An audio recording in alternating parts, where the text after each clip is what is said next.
Straight ahead in this week's Working Woman Report, they're turning the fashion world upside down by bringing the hottest designer clothes to women everywhere. Meet the two women whose unique business concept has them ruling the runway one dress at a time. Plus, meet the former New York City ballerina who is challenging women who want that ballerina body to get tough and train like an athlete. And need a little help crossing items off that never-ending to-do list? Or are you available to help someone else get the job done? Learn about the service that's bringing people and odd jobs together every day. What's your idea? If you're ready to change your life and start making your passion work for you, listen up. The Working Woman Report is here to help, and it starts right now. Hi, everyone. Welcome to the show. I'm Allison Hans. Who says you have to be a celebrity to don designer dresses? Our first two working women teamed up to create a revolutionary business idea that's bringing luxury designer clothing to the masses. Thanks to this dynamic duo, women no longer have to look in their closets and say they have nothing left to wear. It's been dubbed the Netflix of fashion, and basically the go-to website for faithful fashionistas everywhere. Started by Harvard Business School classmates Jennifer Hyman and Jennifer Fleiss, Rent the Runway allows women to rent, not buy, the exact same dresses you see on the runway or the red carpet for just 10 to 15% of the cost. It's pretty simple. Rent the dress, wear it, and send it back. We would constantly talk about different ideas that we had, and we realized there was a real shift in the economy towards rental behavior. So you saw companies like Zipcar emerging, where you typically had your normal car rentals. Now you had more of this frequent turnover rental system. You have Spotify, where people are essentially renting music. You have Airbnb, where people are taking hotel rentals to the next level. And we realized that this hadn't yet happened in the retail space, and that there was a big opportunity with women who constantly feel like they have a closet full of clothes, but nothing to wear. Soon after, Rent the Runway was born. The women created the company without a business plan, but plenty of gusto. Seeking out top designers and venture capital to back their idea, the Jennifers knew they were on to something that women everywhere would love. I've always had an entrepreneurial spirit where you feel like if you have a drive and a motivation to just work hard, you can really create something out of nothing, which is just magical. We met Rent the Runway customer, or rather client, Caroline Russo at the New York showroom. She had browsed the Rent the Runway website at home and then made a special appointment to come in and try on a few dresses to rent for some upcoming events. I think it's genius. I think it's smart. I think it's modern, and I'm all for it. I think it's wonderful. It's like no pressure. There's no hard sell. You're really ultimately trying to find the thing that really makes you a wow and stands out. You can get the same dress and try it on in your bedroom by simply going to renttherunway.com. Browse hundreds of dresses on the site, select the date that you want the dress to arrive, and the company delivers it right to your door, in 2 sizes, just in case one doesn't fit. They even include a prepaid envelope, so when you're done with your big night out, you simply pop the dress in the mail. Rent the Runway deals with the dry cleaning. So you can order dresses, accessories, handbags, everything that you need for your special occasion, whether it's prom, a black tie event, a wedding, a date night. So instead of spending hundreds, if not thousands, on a designer gown you might wear once or twice, you can rent it for $50 or $100, keep it for a couple of days, and send it back. No pressure, no worries, no buyer's remorse. So I think too few women do start their own businesses. There's an intimidation factor that women feel sometimes. You should just, if you have an idea you believe in, test it out with consumers and then go after it. So things like pitching to investors. You really just need to kind of sit up straight, be confident, and go out there realizing that you can do it. Rent the Runway recently unveiled a feature called Our Runway. The site features everyday women, not models, and it allows them to post photos from those special occasions where they wore their Rent the Runway dresses. Women at home can browse the photos and even type in their own body measurements to find what other women with similar body types have found. To learn more about how you can rent the runway, just head to our website, workingwomanreport.com. Well, designer dresses aren't the only things being shared by today's consumers. Thanks to a boom in what's called the sharing economy, people are now sharing apartments and houses around the world thanks to companies like Airbnb, which offers inexpensive lodging in 160 countries. Other companies like Uber turn ordinary cars into taxis. Consumers need only their smartphones to hail a ride.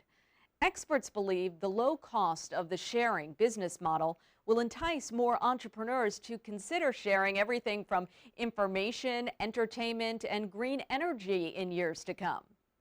Now, for a different kind of sharing. How would you like to be able to share your never-ending to-do list with some efficient multitaskers?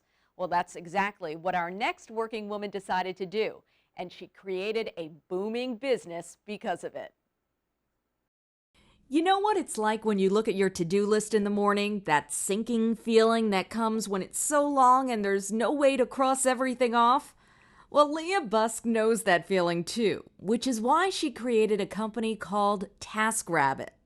I came up with the idea when I was living in Boston. My husband and I were sitting at home one night, we're getting ready to go out to dinner, when we realized we were out of dog food. And we had this 100-pound yellow lab named Kobe who we kept very well fed. And we thought, wouldn't it be nice if there was just someone in the neighborhood that we could reach out to? Probably there was someone at the store at that very second that could deliver dog food to us, and it was just a matter of connecting with them. And so Leah made that connection and turned it into an online community for people to outsource small jobs to others in the neighborhood. My primary tasks are handyman tasks. I made a guy his Halloween costume. I usually choose by whatever is sort of easiest. So how does TaskRabbit work? Leah says you simply go to the website and name anything you need done. Something that's really popular right now are deliveries. And so say you need some groceries delivered. You go on to TaskRabbit.com, you say I need groceries delivered. You can name the price you're willing to pay to have the job done, or you can put the job out to bid to some local TaskRabbits. At that time, they get real-time alerted via their mobile phones, and they can log on and either bid on your job or get quickly assigned to it. A simple formula for those simple but time-consuming jobs we all tend to put off. Or those jobs where we may need a little help in the creativity department. We also see things like, help me plan a birthday party for my friend Frank, and we want the theme to be all things Frank, and so a TaskRabbit ended up dressing up in a hot dog costume and picking up Frank at the airport to take him to his birthday party. So a lot of fun and creative things too. If you're wondering about rates, they vary depending on what needs to be done. You can find all the information you need about TaskRabbit by checking out our website, workingwomanreport.com. There's lots more to come on this edition of the Working Woman Report. After the break, we'll introduce you to the former New York City ballerina who is making all the right moves to build her fitness empire. And find out how one messy flight inspired one mom to really clean up in more ways than one. That story is coming up on the Working Woman Report. I wanted to start a business that I was passionate about, something I absolutely enjoyed and believed in. I was doing the corporate grind, and I kind of wanted to do something a little more green. My name's Steve Allen. I run Rad Cab in Tulsa, Oklahoma. We do pedicabs and mobile outdoor advertising. I love being social, talking to people. A lot of confusing stuff when you start a business. When I go in and talk to my store mentor, he really helps me sort it all out, and we just get organized. And when I go home, I feel confident about what's going on. It really feels amazing to create jobs here in my city. It's incredibly awesome. I love to show it off.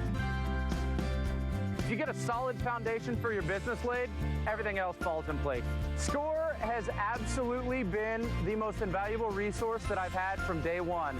For free. I could not imagine doing anything else. Get your free business mentor at score.org. Welcome back to the Working Woman Report. I'm Allison Hans. We continue with the story of a fierce female who's danced for some of the most prestigious dance companies in the world, including the New York City Ballet. But after spending several years teaching fitness classes based on her background, she felt there was something missing. So she filled the void by developing her own fitness plan that's turned into one of the hottest new workouts around. For Bryn Jeanette, fitness is a serious business. She's the owner and operator of the Refine Method, a series of boutique fitness studios which feature a seamless circuit-style technique called metabolic resistance training. So when you come to Refine, you should be prepared to lift heavier weights, work harder than you've probably done before, and to really change your body. Tough talk from a former ballerina who these days has traded in her point shoes for a hefty 1-2 punch. So if you come to Refine and you think you're gonna learn some fancy schmancy ballet moves, think again. Think again. I think I'm a unique messenger for our message, which is that you need to back away from the bar and train like an athlete. This Harvard-educated former New York City ballet dancer has spent years at the ballet bar. She started dancing when she was just 3. By age 7, she was enrolled in the School of American Ballet, which is the pre-professional division of the New York City company. But after dancing professionally for several years post-college, she wanted to do something different. So she began teaching dance-related fitness classes. At the time, ballet bar-inspired classes were all the rage, which was great for business. But for Bryn, something was amiss. I had a lot of clients who were working so hard. They were doing everything right. I saw them 5-6 days a week. They were really serious in class, and I didn't see a lot of change in their body, which left me thinking that some of the things that I held as truth were perhaps not correct, and that I needed more information about how the body works and how the body changes. I needed more education. So she hit the road for the next year and a half. Bryn traveled the country, calling on some of the top athletic trainers and experts in the country, including Dr. Robert Girondola at USC, as well as Mike Boyle, the strength coach for the Boston Red Sox. He was the first person who sort of said to me, you can take athletic training and the scientific principles we use with our athletes and apply them to your population. That idea to create a stronger, tougher workout has caught on. Bryn's classes are booked solid, and she's just opened a second studio. Although she clearly cherishes her ballet past, even making a cameo in the film Black Swan, changing the way people pursue fitness is her top priority now. And this business ballerina seems to be making all the right moves.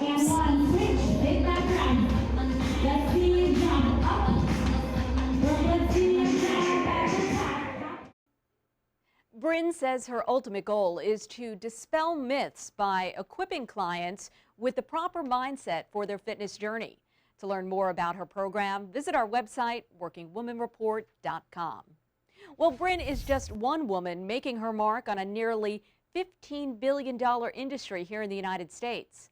Thanks to people living longer and greater awareness of exercise as an integral part of healthy living, the health and fitness industry offers a variety of career choices, and in many, you can make your own hours and set your own rates. A couple of options include becoming a group exercise instructor or personal trainer. You may even want to consider franchise ownership, especially since Entrepreneur.com ranked Anytime Fitness as the #1 franchise brand for 2014. If you're thinking about becoming an instructor or trainer, be sure to do research on the certifications and licenses needed to get started. For more information, just go to our website, workingwomanreport.com. Staying on the fitness front, whether you're a runner, spin class addict, or group exercise junkie, there's one component many of us overlook in our health and fitness routines.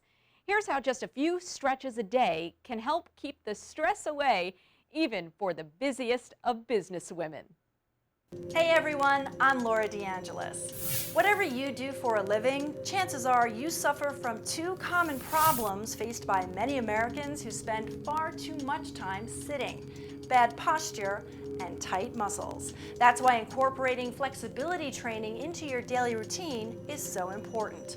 And while I don't know the exact trigger points in your body, I'm going to share 3 of my favorite stretches that help address some common problem areas. The kneeling hip flexor stretch is great for anyone who sits for long periods of time. All you need to do is get down on one knee. You're going to draw on your navel and keep your torso up nice and straight. And then you're going to engage the glute on your back leg and lean forward. When you do that, you'll feel a stretch in the area where a pocket would be if you were wearing a pair of jeans. You're gonna hold this stretch for 30 seconds, and then you're gonna switch sides and repeat for 2 to 3 sets. The cat-cow stretch is great for anyone with a stiff back. You're gonna start out in a neutral position on all fours, and then as you inhale, you're gonna arch your back, and then look up at the ceiling, making sure your tailbone moves first and your head is last.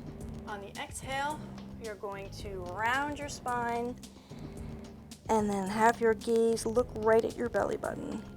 And you're going to repeat this for 5 to 10 breaths. Finally, the upper trapezius scalene stretch. I tend to carry all of my stress in my upper back and my neck area, and this stretch helps me a lot. All you need to do is stand up using your best posture, draw in your navel, and stretch your arm out to the side. You're going to then retract the shoulder blade of that arm that's being stretched, tuck your chin, and put your opposite ear to the opposite shoulder. You want to hold this stretch for 30 seconds and then switch sides and do the same thing on both sides for 2 to 3 sets. I hope these stretches help you find some relief from everyday tension. If I could go back in time with my lifelong love affair with fitness, I would definitely incorporate much more flexibility training into my routine. It truly is one of the best ways we can stay on track with our plans to have fun, be fit, and feel fabulous. For more of Laura's motivational tips to help you stay on top of your game or to connect with her blog, be sure to visit our website, workingwomanreport.com.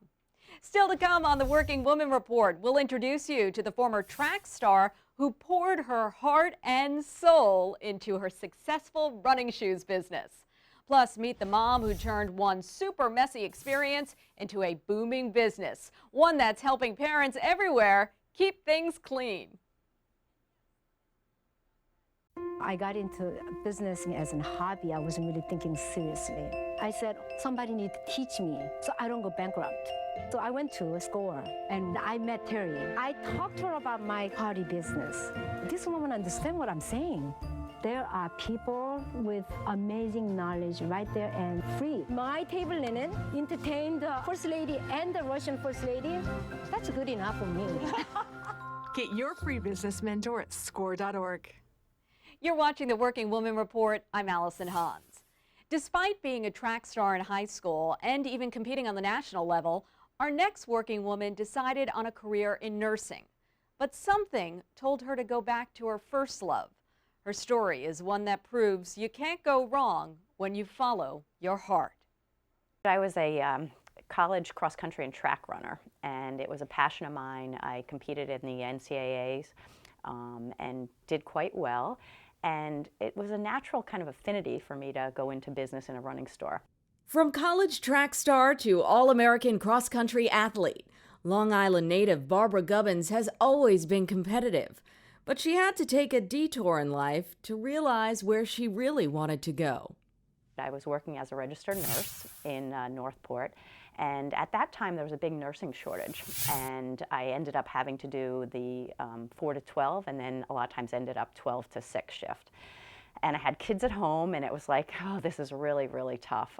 So I talked to my husband. I said, I'd like to open a running store.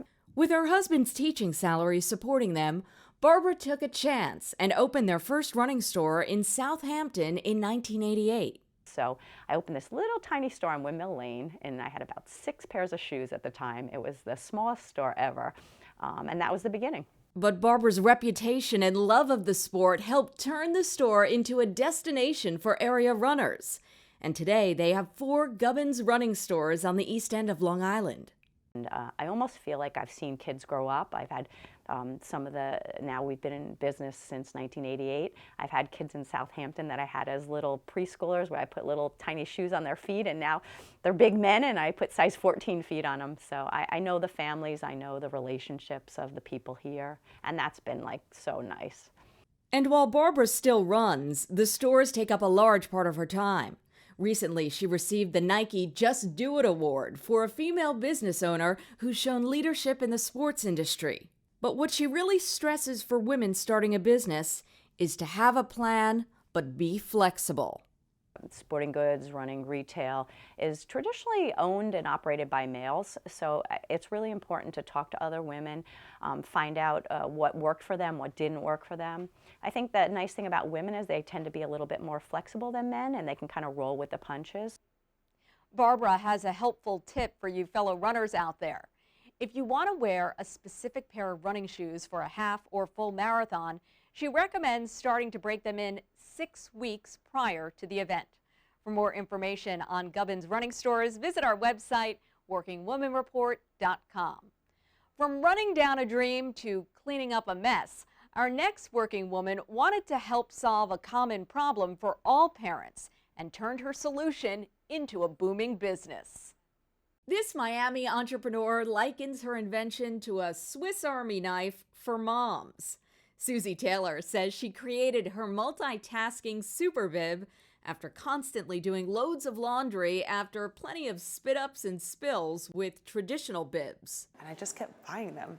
And it got to a point where I realized I was spending money on products that didn't work, because I thought maybe one of them would work. Susie says she had her light bulb moment during a plane trip with her husband and 2 little ones. By the end of the trip, the kids had been crawling over mom and dad and spilling stuff everywhere. By the end of the flight, everyone was a mess, except for her husband, whose special golf shirt was clean. And yes, the kids were jumping on dad too. He had some spit up on him from Mason, from my little one, and I took a wipe and I wiped it off. And the idea of, why are you wiping off when we're stuck in these cotton, gross, plasticky things, you know? And that started the ball rolling. Susie took it upon herself to find out what materials were in that golf shirt and why it could be so easily cleaned with the touch of a wipe. I became the investigator. I tried to find fabric that would do what his did, but it would dry instantly, it wouldn't actually stain, and it wouldn't hold an odor. After many late nights sifting through information, she had her answer and her idea for a product she would create. A bib that would repel spills and stains like her husband's golf shirt. But this product would be much more than a simple baby bib. It would be a super bib, specifically engineered to be used not only as a bib, but as a breastfeeding cover, a blanket, an art smock, a placemat, and cooking apron all rolled up into one. And then I came up with this design that was really simple, that my child didn't really think it was a bib. It was just a shirt. It just happened to fit over his head and through his arms. And it was so simple, but nobody had come up with it. With her idea underway, Susie entered a business challenge for the Miami Herald, where she placed second in the competition. With plenty of support behind her, she decided to patent the idea and go forward. Well, it's a poly nylon blend, and it's backed with a fleece. And it has a special component that's non-toxic and eco-friendly, and it's certified by OECOTEX standard, meaning there's no lead or toxins in the product, and there's no lead or toxins in the ground after the product's made. As you can see from this demonstration, sticky maple syrup can be poured on and easily wiped up in a flash. And while Susie says it can be tough at times to juggle 2 small children while being a wife and president of her growing company, she says she set her priorities long ago, and that has kept her focused. I'm a mom first before anything, and if this company is going to go anywhere, it's going to go inside my world, which is mom. All Bibitech products are made in the USA. Susie says she hopes to one day expand her mess-free product line to include bags and dresses. For more information, just head over to our website, workingwomanreport.com. Well, that wraps up this edition of the Working Woman Report. Be sure to connect with us in the social media world. You'll find us on Facebook, Pinterest, Twitter, and Instagram. And of course, there's our website, workingwomanreport.com. Tune in next time for more inspiring tips and ideas from our fantastic women. Who knows, maybe you're next. See you then.